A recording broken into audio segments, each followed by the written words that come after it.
it can mean something. All right, good afternoon. We are live on the Audible. Kim Bokamper here. My guest today, what is it, Friday? What day is it, Eddie? September or August 25th? Yeah, You believe August is almost over with? Trust me, I'm counting the days. We got an election on Tuesday. Ed Newman, former Dolphin, played from 1973 to 1984. Came out of Duke University. Right? That's Had a right. great career with the Miami Dolphins, 4-time Pro Bowler, and a spectacular career. I was at Duke University when the Dolphins had their perfect season. Kind of to be a rookie in 1973 season. It was great. Rookie year, get a Super Bowl ring. No, not a bad deal, huh? Oh my God, these things are getting pretty rare in this part of the country. Yeah, no doubt. But maybe Gase will crack the whip a little bit. You know what I tell you? You look at Don Shula, and you caught Don when he was pretty young. Sure. Not 38 years old, but certainly young enough to be. We both have enough to be feisty enough at the time. No doubt about that. Oh, he had plenty of jaw coming out of us. The guy had gained a lot of our respect. No question. I understand that Gase is doing a pretty good job. He is. Those. The thing I like about Adam, first of all, I like his attitude. I think he's done a good job of getting the guys to rally around him. He's a young guy, so I think he relates better with them. But he's a very competitive guy, and you know what? He's one of those guys. He loves to sit there and call the game and get it right. I mean, he just loves coaching the game, and you can see it. And I think the players, attach themselves to that too. So look, he's got an opportunity to be a guy that. One thing I said about a young coach, look, a guy could be here for 20 years, if he gets things right. And so far, so good. Last night, the Dolphins looked good last night. They were kind of worried about their defense after the week before, but much like the week prior to that, when they were worried about their offense kind of found the way to get the job done. Last night, the defense found their way to get the job done. Ryan Tannehill had another step in the positive direction as far as he's going. And Eddie, something that's near and dear to you, I watched that offensive line give him great protection all day long. Something they'd struggled with early in training camp. So looks like that's starting to gel a little bit. And you know as well as I do, you can't go very far in this league unless your offensive line is stout. I'm very biased about that. Yes. The offense and the defense and which position is most important. I certainly agree. When the offensive line can protect a quarterback, he's looking great as a receiver. He's looking great. The receiver's looking great. The running backs are looking great. You got your pass run options. You have to have a line that can create the holes, and you have to have. Everybody looks like a star, and it even transmits over to the defense when your offense is on the field for 35 or 40 minutes. The defense knows they can put their ears back, and they can blitz, they can charge on the quarterback and cause serious interceptions and fumbles and things like that. And everybody's looking like a star. It starts with the offense. Starts with the offense. Yeah, and you know what? I've experienced this. I'm sure you have in the past, where you got to it's a 53-man team, but there's still offense and defense. Yep. And if you're a defensive player and that offense is playing well and cranking, you want to play up to that level too. They set the bar for you, and vice versa. If you're on a football team where the defense kind of dictates everything, that offense wants to play up to that level they're playing. So it creates a little bit of a challenge within the locker room. Yeah, exactly. A rivalry. A good rivalry, yes. It's about team. And we're all saying, what can I do to help us win this game? There's so many times, you had to stop them if they're third and short, and we get the ball, we win. Defense, thank you very much. Let us get on the field. Same thing, offense.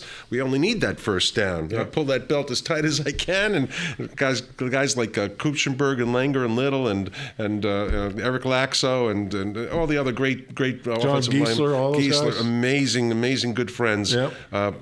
Every one of us were in the pits. What do you remember about the first day you walked into an NFL training camp? Oh man, because like you said, you're coming off a team that had just gone undefeated. If no one had ever done it before, no one's done it since, and you walk into that training camp, some pretty alpha dogs running around in that room. Yes, and well, first of all, it was very Spartan. Yeah, we were at St. Thomas. It was Biscayne College in those days. We had concrete pillboxes to live in, and they had like mess holes. It was and they made us sing, and there was a little bit of harassment going on there. I sang once. They had enough of me. That's what if they're going to make you sing bad, so they never want to hear you again. That's the key to it. And I'm telling you honestly, this is a group of fellas that love each other. We love each other. There's no secret about it. It's and when you're in as a rookie, there's there's coalitions, there are loyalties, and you're getting a little bit of a cold shoulder until they figure out that you can help them win. Well, I think the experience for everybody going in is no matter whether you're a first-round draft pick or you're an undrafted free agent, you got to prove to those guys that you can play at that level. Until you do, you're just, you're no different than a guy that's picking up towels in the locker room or doing something else. I'll tell you, the coaches told Manny Fernandez a little before your time. Manny Fernandez was coached. He said, "You test this guy. Right, You see what kind of metal." Because I was a little sketchy. Yeah. I was too hyper excitable, and he used to be spitting on my hands to try to get me to jump off sides. We had lots of battles. Yeah. Very often at 10:45, he'd say, "Rookie, here are the keys. Go get the beer." I said, "Where's the money? Where's the car? What about curfew?" He said, "You better hurry, rookie. You better get back in time. You better get back in time, rookie. Where's the money? Bonus money, buddy." Yeah, that's it. Speaking of getting back on time, you were listening to the Audible, watching the Audible. You can check us out on Periscope if you're there. Thanks for joining us. Also, you can catch this program on MiamiDolphins.com. If you have questions, you can go ahead and send your questions via Facebook. We'll get to them. And Eddie, let me get to one here. Devontae Craig Johnson, is Tunsil going to be an all-pro guard? And it's one of the things I wanted to talk to you about, Eddie. Yeah. Here's a guy that was an all-American type guy. A lot of people thought he's going to be maybe the first pick in the draft had they not drafted quarterbacks right off the top. And then he kind of stumbles down. But a very good offensive tackle comes here. We've already got a left tackle. Now he's got to adapt to playing guard. And so far, I think he's moving along at a very good pace. How hard is it for a guy to make that transition from a left tackle or right, whatever tackle position, to step down inside to that guard position where you made your living at? A little easier today than it would have been under Coach Shula. The largest guy on our team was Larry Little, 265, a pulling guard, a very large man at that time, a pulling guard. That's about the limit where you can run 40 yards out and catch a safety on a sweep.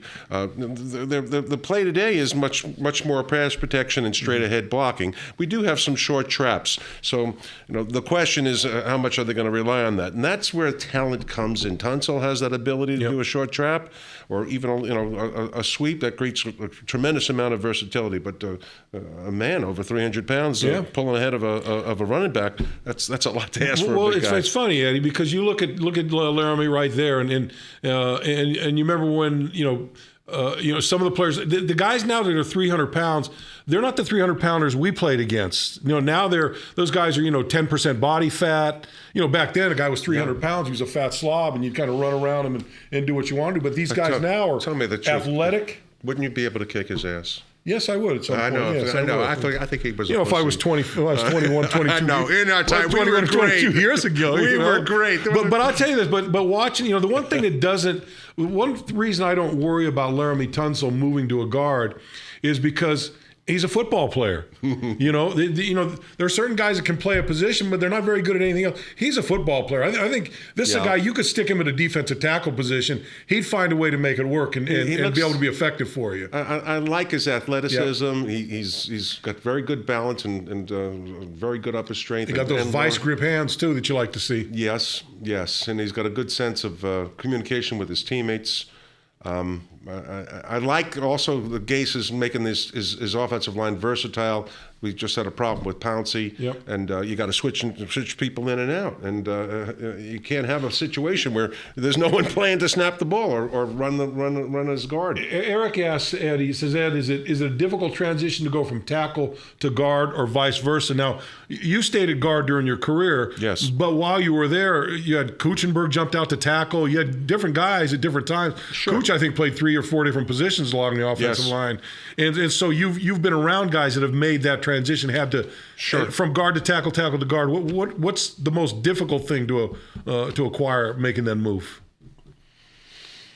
I think the toughest position for offensive line is left tackle because most quarterbacks are right-handed, and the blind side is the left side. So defenses around the league will put their top stud, Russian defensive end on as we face him from the left side, and that's their right defensive end. So you want the most stout guy that you want that you can have over there. They have to just be able to still keep people out and just preserve the pocket, and that's crunch time. You made reference to Kuchenberg. What happened is we had Wayne Moore got his rest his soul.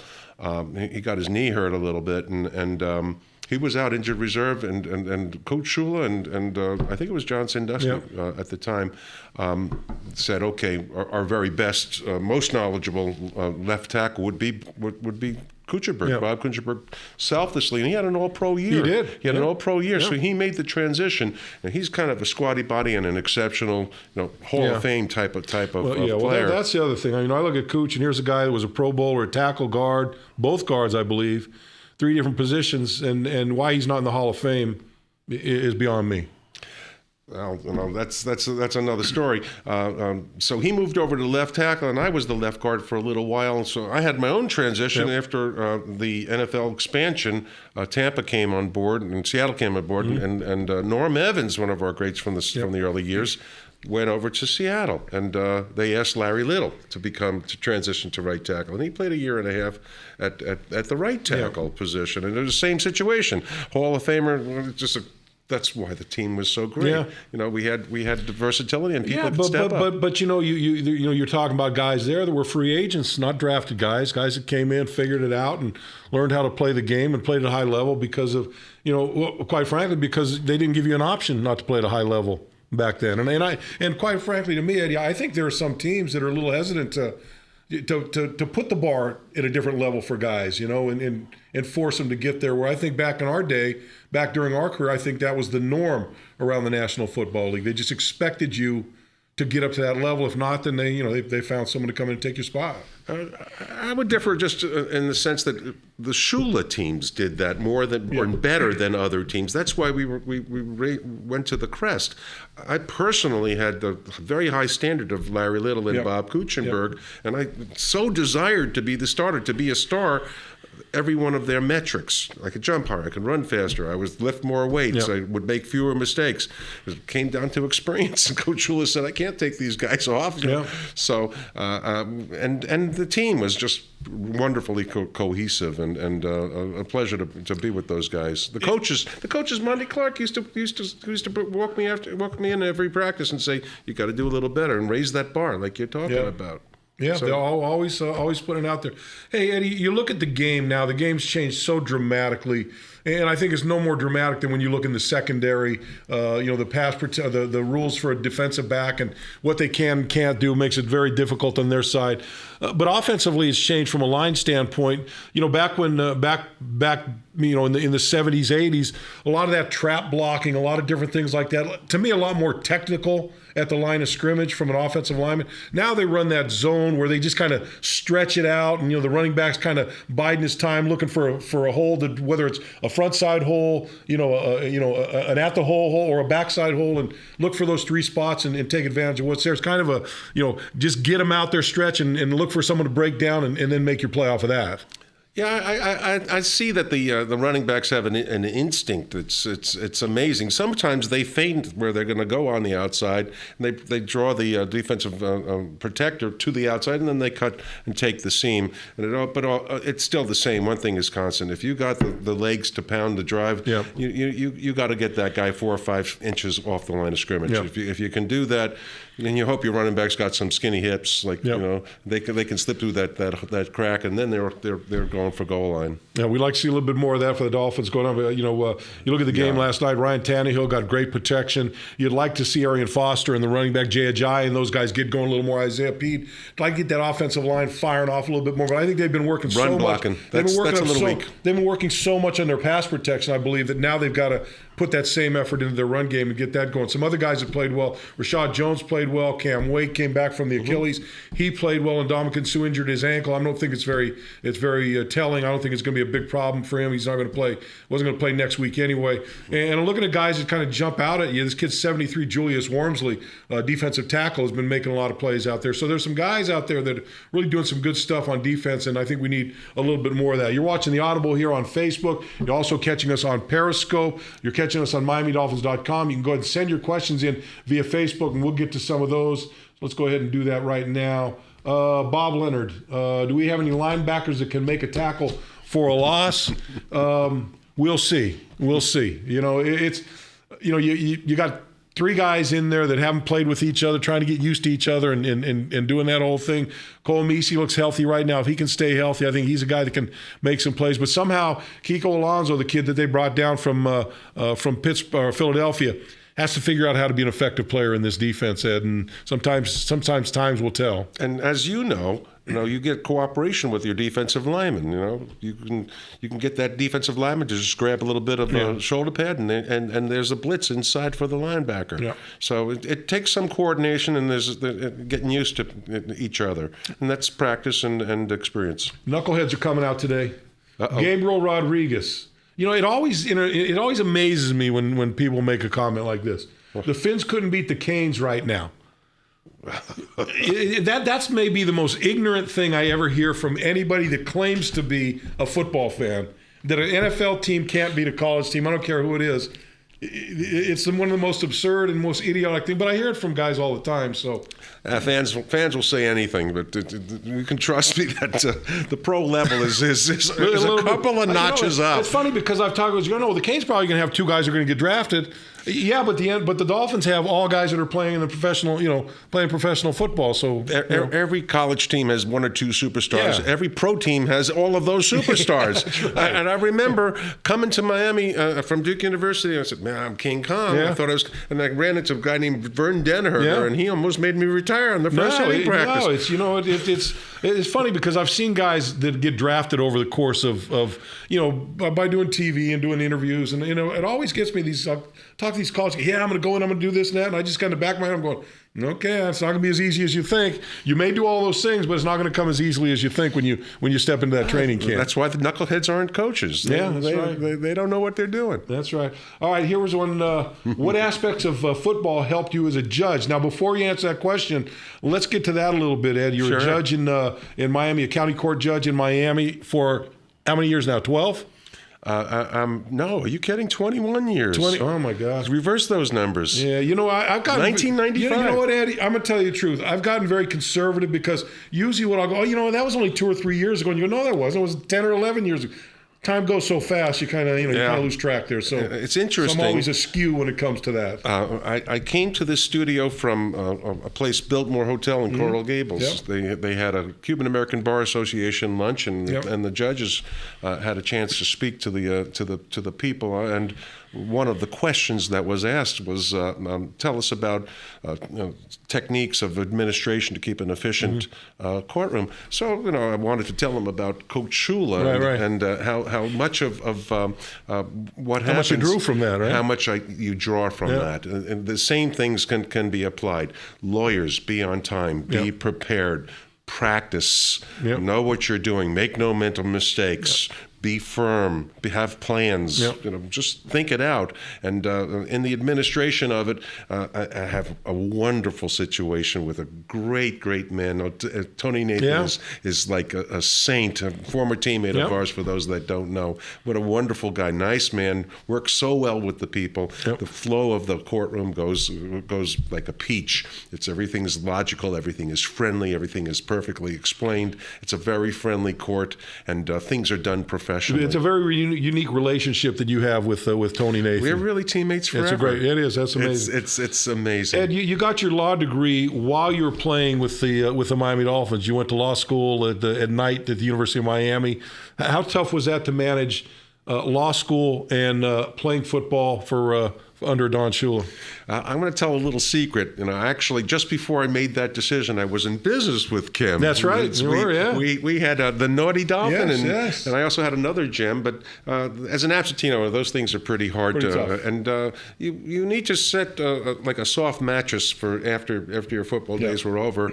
I didn't want them to be over so quickly. In my 13th year, I did have an injured reserve year, but on my 11th year, I made an application secretly to University of Miami Law at night division and got accepted at good LSATs, law boards, and at good credentials at Duke University, and just good reputation here. And knocked on the door to see Coach Shula, and he was afraid I was going to tell him something really Right. a bombshell. He has that problem with his face. What is it? What is it? So I said, it's nothing bad. I'm going to go to law school. He made me shake hands that I would quit law school if my all-pro playing performance would go down. So he was like, Dad, like if your grades in the football field go down, you need to get out of law school. That's right. It was a reversal. That was a reversal of the classic right. of the classic thing. So now everyone knows that I'm going to law school, and it was an interesting time. My wife is here, Kathy, and we sacrificed quite a bit for. She didn't even have the luxury to yell at me when I got home. I said, I got to do. Got work to do. Got to go to school. Got to study and all those things. The kids. So Eddie, you're in private practice for 7 or 8 years. 9 years. 9 years, and then my years are all off. But 9 years and 21 years as judge. And then you ran for judge, and I've been serving honorably and without any blemish. Yeah. And this is at the grace of the public. It's a job application, comes up every 6 years, and the cycle is up right now. The final day is August 30th. There's early voting opportunities for those in Miami-Dade County. Anybody in Miami-Dade County, and there early voting going on through Sunday. Are you for your seat? Anybody in Miami-Dade County can vote for that, or is it? That's are right. you in a certain district? No, it's all of Miami-Dade County. The 11th Circuit is what I'm a part of. It's defined by Miami-Dade County, and it's punch number or bubble number 97. I hope everybody will vote for it. Election is Monday. The election day is Tuesday. Kathy, Tuesday? Is Tuesday. Polls close at 7 o'clock. Okay, good. And my next 6-year job security is all in counts. the Hey, hands. look, you got to vote for. He got 6 years. He can't be at home with Kathy for the next 6 years. He's got to get out of the house. He's got to have something to do. So if nothing else, save Kathy from that. I thank you. My wife will thank you, and the people of Miami-Dade County will benefit. So you've been a judge for 20 years, 21 years. Yeah. And so how did Tony Nathan get into the mix to become your bailiff? I had a very fine friend, Mitch Perez. It was my bailiff for years beforehand, got a job in customs, and it was a promotion, gave me like 3-week notice, or he gave me some notice, and I knew that Tony Nathan was, he had like 20 years of coaching after his playing career. And his, I think, San Francisco regime was fired. So he was left out in the cold, and he was out of work for about 14 months, something like that. So I knew him. I knew what his situation was, and I knew he wanted to keep on coaching. Yeah. So I made him a very nice offer. I said, "Listen, it's a pretty good gig for you, and I'm not going to count on you for any more than a few months. If you get your resume in and you get picked up by another team as a coach, go. I love you. This will be something that you can do. It's good for your resume." And that was 7 years ago. Yeah.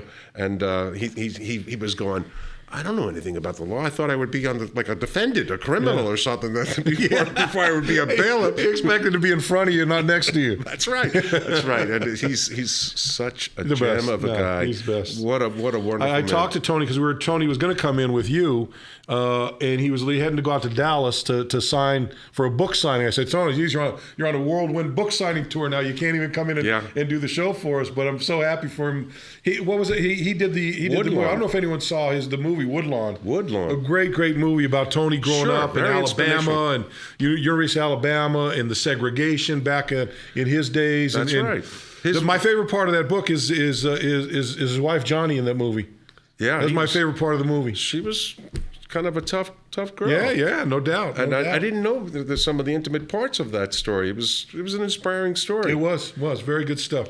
You're listening to the Audible. Kim Bokamper here, Ed Newman with you. By the way, if you're voting in Miami-Dade County on Monday, if you go in, if you can early vote, go ahead. If not, Monday or Tuesday, right? Tuesday, go in and vote. I'm bad on these days. Sunday. It's good to Sunday. I think until 4 o'clock. Early Sunday until 4. Early voting, and then you have to wait until Tuesday after that. Then it's an all-day Tuesday event, and for me, this is a Super Bowl. Yeah, it's huge. It's, or at least the AFC champions. How about this? Andres Fontanez Jr. Vote for Ed. That's all he has to say. All right. I want to see how many of you already voted. Yeah. Okay. All right. Here's John Beals. A little more. Ed, how many games do you think the Dolphins will win this year? That's the $1,000,000 question around here. Oh boy. Well, listen. Don't mortgage the house and bet on this prediction. No. Don't do that. I think that this is a bit of an adjustment season for Coach Gase. I'd say 9 wins. 9 wins would be good.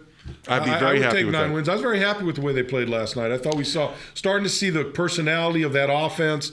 I think you saw the defense do some good things. Certainly, it's not you want to see some things happen better. You're always looking for better. But this team every week has made a big step forward. I think last night was another big step. Now the veterans, Eddie, in this last game, they won't play at all. So they're not going to line up and play until Seattle. And talk about opening up the season. The long trip across country to open up in Seattle, one of the toughest stadiums playing in the National Football League. So the Dolphins are going to have their hands full, but they've got 2 weeks to get ready and get out there and play in Seattle. These preseason games are dress rehearsals. Yep. There's some showcasing of players they want to try to trade or find out about other players. You're also going to make some films, so when the season starts, and you're also going to have to make your cuts, and you know who qualifies and who doesn't. I think this week they've got to they got to cut down 5 players by Tuesday maybe, and then after the next week, then they got to get down to the 53. And I remember when I was a rookie, they had us in that Pillbach hotel room.